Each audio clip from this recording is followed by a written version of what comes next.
बच्चों कंटिन्यू करते हैं आपकी क्लास दो चर राशि वाले रैखिक समीकरण युग्म एक्सरसाइज 3.1 का पहला क्वेश्चन। और आज हम आपसे कहे थे कि आप ग्राफ पेपर के साथ तैयार रहेंगे। ग्राफ पेपर होना चाहिए आपके पास, पेंसिल होना चाहिए, स्केल होनी चाहिए, तब आप प्रॉपर्ली जो है हल कर पाएंगे।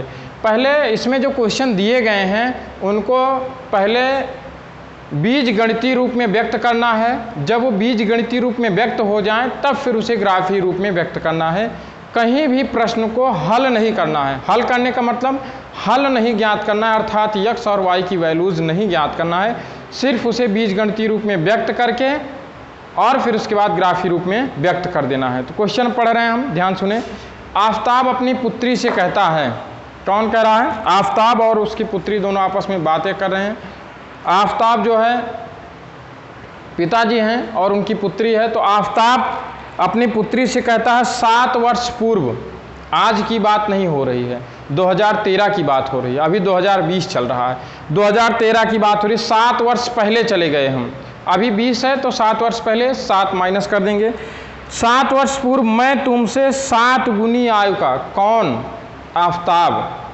आफताब कह रहा है मैं तुमसे, किससे? तुमसे मतलब अपनी पुत्री से 7 गुनी आयु का था। आफताब कह रहा अपनी पुत्री से 7 वर्ष पहले मैं तुमसे 7 गुनी आयु का था। अब से 3 वर्ष बाद, अर्थात 2020 है तो 3 वर्ष बाद +3 कर देंगे तो 2023 हो जाएगा। 3 वर्ष बाद मैं तुमसे केवल 3 गुनी आयु का रह जाऊंगा, केवल 3 गुनी आयु का रह जाऊंगा। क्या यह अच्छा क्वेश्चन में ये भी पूछ रहे हैं कि क्या यह मनोरंजक है? आपको कितना मनोरंजक लग रहा है वो आप ही जान सकते हैं। अब देखते हैं फिर आगे करें कि इस स्थिति को बीजगणितीय एवं ग्राफीय रूप में देखें। एनसीईआरटी की किताबों का मतलब ये होता है कि ये आप इससे इंटरैक्ट हो, उसमें समझें। इस तरह क्वेश्चन को जो है थोड़ा सा रुचिकर बनाते हैं कि आप उसमें आनंद लें, पढ़ें उसको, इसीलिए लिखा गया है कि क्या यह मनोरंजक है। अब हम मान लेते हैं वर्तमान में, माना वर्तमान में,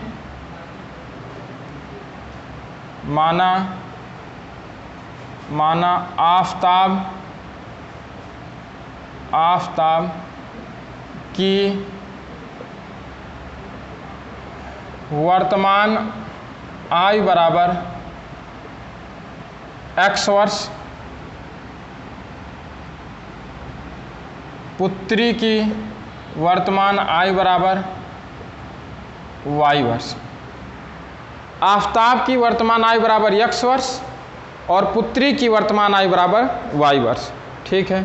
अब फर्स्ट केस अगर हम देखें, फर्स्ट केस में 7 वर्ष पूर्व, 7 वर्ष पहले की बात हो रही है, लिखेंगे 7 वर्ष पहले आफताब की आयु बराबर, अभी x है तो 7 वर्ष पहले कितनी रही होगी? x - 7 वर्ष। फिर 7 वर्ष पहले, 7 वर्ष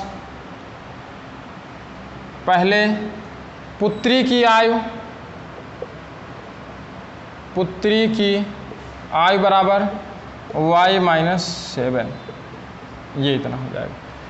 वर्तमान में आयु जो है x और y है तो 7 वर्ष पहले कितनी हो जा रही है? 7 उसमें से माइनस कर दिया जा रहा है, x - 7 y - 7।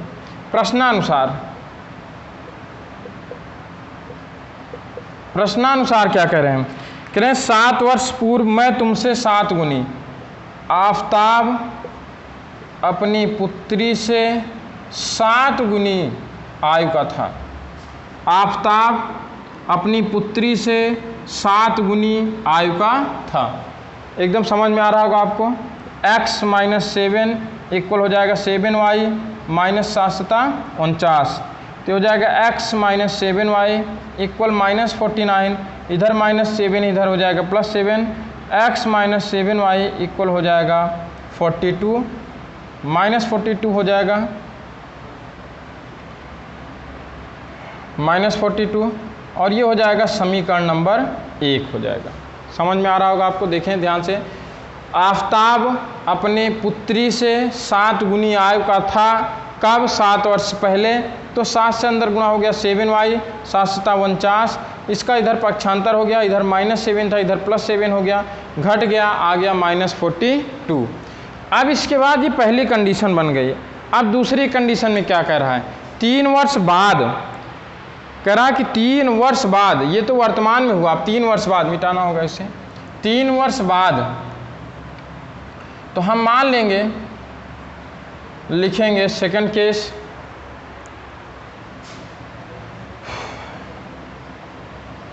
सेकंड केस में क्या लिखते हैं? 3 वर्ष बाद, 3 वर्ष बाद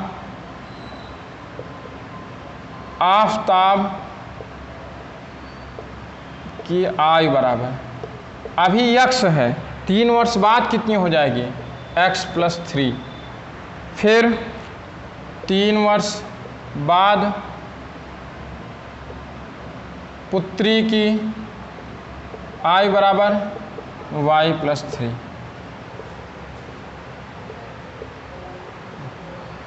तीन वर्ष बाद आफताब की आयु बराबर x + 3।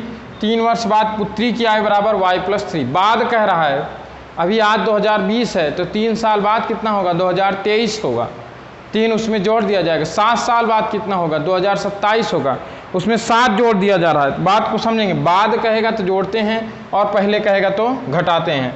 अब प्रश्नानुसार देखें क्या कह रहा है। प्रश्नानुसार क्या कह रहा है कि 3 वर्ष बाद मैं तुमसे केवल 3 गुनी आयु का रह जाऊंगा। मैं अर्थात आफताब अपनी पुत्री से केवल 3 गुनी आयु का रह जाएगा। तो हो जाएगा x + 3 = 3y + 9, x - 3y = 9 - 3, x - 3y = 6। समीकरण नंबर 2।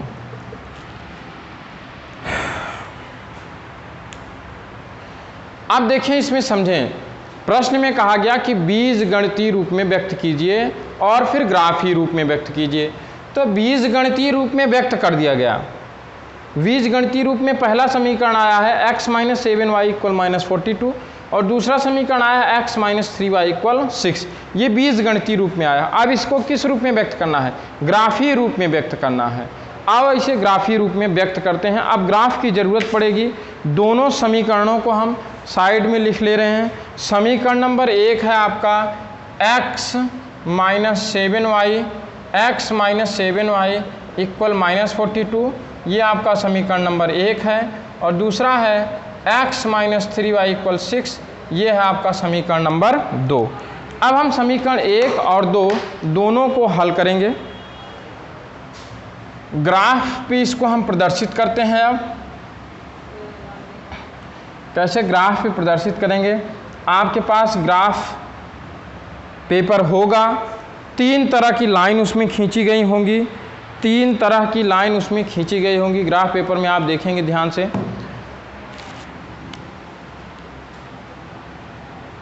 थोड़ा समरी जान लेते हैं इसकी।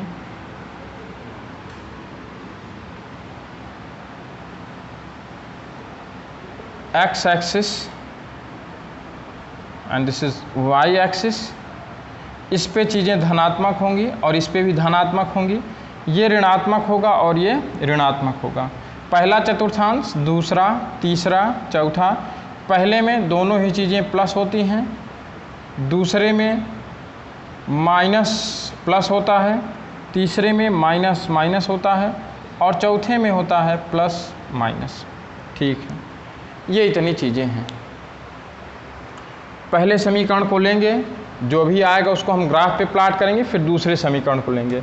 हम लिख रहे हैं ग्राफ कॉपी में, आप लिखेंगे इसको समीकरण 1 से।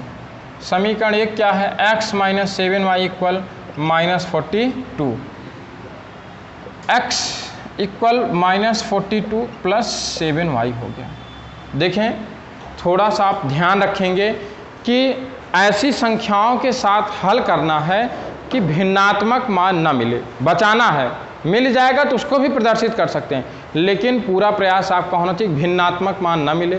फिर बहुत बड़ी वैल्यूज़ को नहीं रखना है कि पता चले y का मान 100 रख दो, कह दो नहीं सर हम प्रयोग करेंगे y का मान 100 रखेंगे। रखो, प्रयोग करो। ग्राफ पेपर पे कैसे प्लाट करोगे? y का मान 100 रख दिए, 700 में से 42 घटा रहे हो, हल ही नहीं कर पा रहे हो, कहाँ से कितना आएगा? तो इस तरह से छोटी छोटी चीज़ों को ध्यान देना है कि आपके पास एक ग्राफ पेपर होगा, ज़्यादा से ज़्यादा उसकी लंबाई 15 × 15 सेंटीमीटर में होगी, अर्थात 15 सेंटीमीटर लंबा, 15 सेंटीमीटर चौड़ा होगा, या 20-25 सेंटीमीटर की भी कॉपी हो सकती है, उससे ज़्यादा की कॉपी नहीं होगी। तो इन चीज़ों को ध्यान में रख के आपको यहाँ पे y की या x की वैल्यूज़ रख के x या y की वैल्यूज़ को निकालना है। बहुत बड़े मानों को नहीं, बहुत छोटे छोटे मानों को जो आसानी से सुविधाजनक तरीके से हल हो जाए। जैसे हम यहाँ रख रहे हैं y बराबर 6 रखने पर, y बराबर कितना रख रहे हैं हम? 6 रख रहे हैं। इधर वाला मिटा दे रहे हैं, जगह कम पड़ रही है। दूसरा समीकरण आप देख रहेंगे, ये था पहला समीकरण, समीकरण 1 से x माइनस 7y इक्वल है -42। तो हो जाएगा x इक्वल -42 प्लस 7y। तो फिर y बराबर 6 रखने पर x बराबर हो जाएगा -42 धन 7 × 6, x बराबर हो जाएगा -42 धन 42 और x बराबर कितना मिल गया? 0 मिल गया। 6 रखने पर 0 मिला है। फिर y बराबर 7 रख देते हैं, 7 रखने पर y बराबर 7 रखेंगे तो x इक्वल हो जाएगा -42 प्लस 7 × 7, x इक्वल -42 प्लस 7 × 49 और x इक्वल कितना मिल जाएगा? 7 मिल जाएगा। देखें, आप समझें, हमको अच्छा लग रहा था हम 7 रखे हैं, आपको 7 नहीं अच्छा लग रहा आप 10 रख दीजिए, 10 नहीं अच्छा लग रहा 20 रख दीजिए। ऐसे मानों को रखना है कि जो सूटेबल वैल्यूज़ मिले, बहुत बड़े वैल्यूज़ ना मिलें, ताकि हम आसानी से ग्राफ को प्लाट कर सकें। अब देखें, एक ऐसे टेबल बना लेंगे। पहला क्वेश्चन बता रहे हैं, इसमें पूरी अच्छे से इसको समझ लें, बाकी ग्राफ के क्वेश्चन आपको अपने मन से ही करने होंगे, और जब हम फेस टू फेस होंगे कॉलेज में तो और अच्छे से इसको बताया जाएगा। x की वैल्यूज़ और y की वैल्यू जैसे लिख देंगे। y की वैल्यू 6 रखी गई है तो x की वैल्यू कितनी मिली है? 0। फिर y की वैल्यू 7 रखी गई है तो x की वैल्यू कितनी मिल रही है? 7। पहले समीकरण से हमको 2 बिंदु मिल गए हैं, अब दूसरे समीकरण से हमको 2 बिंदु और चाहिए। ठीक है, तो हम उसको भी बुला लेते हैं, समीकरण 2 से लिख लेते हैं। समीकरण 2 से कोई नई चीज़ नहीं है, आप इसको जान लें, कोई भी ये नई चीज़ नहीं है। क्लास 9th में आप बता चुके हैं, हम इसको क्लास 9th में आप पढ़ चुके हैं। समीकरण 2 क्या है? समीकरण 2 है x minus 3y equal 6, x minus 3y equal 6। तो x इक्वल कितना हो जाएगा? 6 plus 3y। x minus 3y equal 6 यही है, क्योंकि हम मिटा दिए हैं इस वजह से देखना पड़ा है। ठीक है, अब यहाँ देखें, आओ अब रखते हैं y बराबर 0 रखने पर, सबसे आसान सबसे छोटा है y बराबर 0 रखने पर। जब y का मान हम 0 रख रहे हैं तो x का मान कितना मिला है? 6 प्लस 3 इंटू 0, तो x इक्वल मिल रहा है 6 प्लस 0 और x इक्वल मिल रहा है 6, ये मिल गया। ठीक, फिर y इक्वल अगर -2 रख दें तो -2 रखने पर देखें कितनी छोटी छोटी वैल्यूज़ हम ढूंढ के रख रहे हैं ताकि छोटा मान मिले। प्लस 3 इंटू -2, x इक्वल हो जाएगा 6 माइनस 6 और x इक्वल कितना मिल गया? 0 मिल गया। अर्थात यहाँ से एक और टेबल हम बना लेंगे और दूसरी टेबल ये बन जाएगी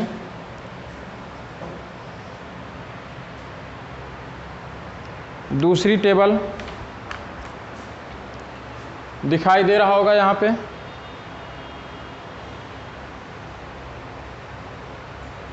दूसरी टेबल बना दे रहे हैं हम। x y y की वैल्यू 0 रखी गई है। जब y की वैल्यू 0 रख रहे हैं तो x की वैल्यू कितना मिल रही है 6। फिर y की वैल्यू जो है -2 रखी गई है और -2 रखने पर x की वैल्यू कितना मिला है 0 मिला है। अब देखें दोनों टेबल आपके पास तैयार हो गई है। अब केवल हमको ग्राफ प्लॉट करना है। ग्राफ पे हम मार्किंग करेंगे। देखें आपके पास जो ग्राफ कॉपी है उसमें 3 तरह की लाइन होगी। एक सबसे मोटी लाइन होगी, एक उससे थोड़ा पतली होगी और एकदम से बारीक बारीक एकदम पतली लाइन होगी। 3 तरह की लाइन है। तो जो सबसे मोटी लाइन है उस मोटी वाली लाइन पे ये वाली आपकी दोनों लाइन होनी चाहिए। अक्षांश वाली जो लाइन है, जो एक्सिस वाली लाइन है, ये बिल्कुल आपकी उसी मोटी लाइन पे होनी चाहिए। बाकी जो पतली पतली लाइनें हैं उसमें से आप देखें, जैसे एक मोटी लाइन यहाँ हो गई, इसके बगल में एक मोटी लाइन होगी 1 सेंटीमीटर की दूरी पर, वहाँ आप 1 लिख देंगे। ऐसे ही 2, 3, 4, 5, 6 और हम 7 तक लिख रहे हैं, 7। फिर इसके बाद फिर इस पे भी प्रदर्शित करते हैं। इसमें भी ऐसे ही लाइन खींची गई होगी, 1, 2, 3, 4, 5, 6, 7। ध्यान देंगे कुछ बच्चे सोचते हैं कि गिनती लिखना है और एक तरफ से ऐसे लिखते चले जाते हैं। ऐसा नहीं करना है। 1-1 सेंटीमीटर की दूरी पर बॉक्स बने होंगे, एक एक बॉक्स में 1-1 नंबर लिखना है। 1-1 सेंटीमीटर की दूरी पर ऐसे लाइन खींची गई है ग्राफ कॉपी में। ठीक उसी लाइन पे 1, 2, 3, 4, 5 नंबरिंग करना है। ये नहीं कि जैसे पाए वैसे लिखते चले गए। -1, -2, -3, -4, -5, -6।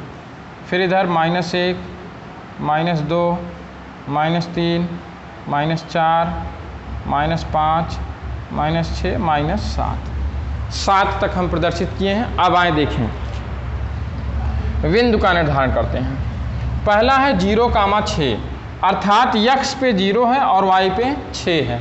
6 का कौन है? धन दिशा है। देखो +6 लिखा है, तो x पे 0 है और y पे +6 है। तो x पे 0 मतलब x पे चलना ही नहीं है, तो कहाँ चलना है? y पे। कितना चलना है? 6। यहाँ पहुँच गए, ये बिंदु मिला। इस बिंदु का नाम क्या है? 0,6। 0,6 पहले x लिखते हैं फिर y लिखते हैं। x नहीं है तो उसकी जगह पे 0 लिख देंगे, तो 0,6। तो यहाँ हो जाएगा 0,6।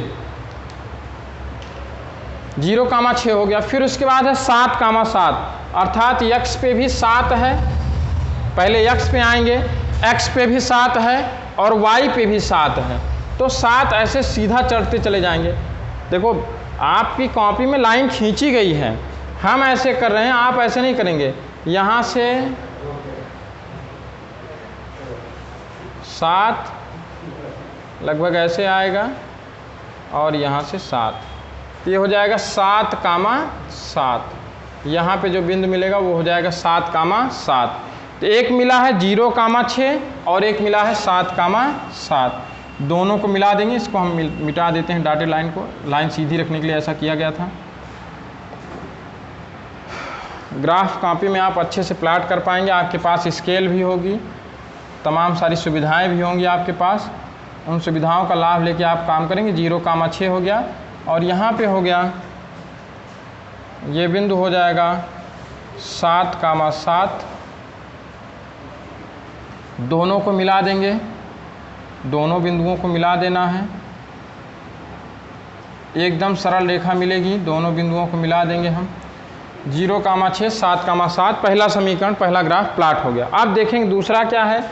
दूसरे वाले में क्या है? 6,0, x पे 6 है, y पे 0 है। अब की बार x पे 6 है, केवल x पे चल रहा है, अब y पे चल ही नहीं रहा। केवल x पे कितना चल रहा है? 6।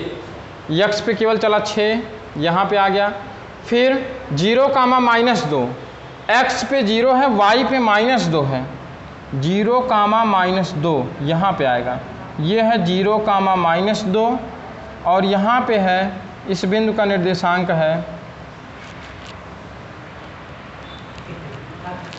इस बिंदु का जो यहाँ पे निर्देशांक है ये है 6,0। दोनों को मिला देंगे हम। ऐसे मिल गया दोनों, और आगे बढ़ा देंगे। ये इसका ग्राफीय निरूपण है, ये इसका ग्राफीय निरूपण है जो अभी बताया गया। बीजगणितीय निरूपण दोनों समीकरणों का था और ये था इसका ग्राफीय निरूपण। टोटल 3 क्वेश्चन हैं, जिसमें से अगला क्वेश्चन हम कल बताएंगे। फिर से आपको बता दें कि 3 क्वेश्चन में से अगला क्वेश्चन कल बताएंगे, और जो लास्ट वाला क्वेश्चन है वो आपका होमवर्क होगा, आप खुद से करेंगे। ऐसे ही ग्राफ प्लाट करना है, अगर आप खुद से कर लें तो बहुत ही बेहतर है, क्योंकि और इससे ज़्यादा अच्छे माध्यम से आपको नहीं बताया जा सकता यहाँ से। आज के लिए इतना ही, धन्यवाद।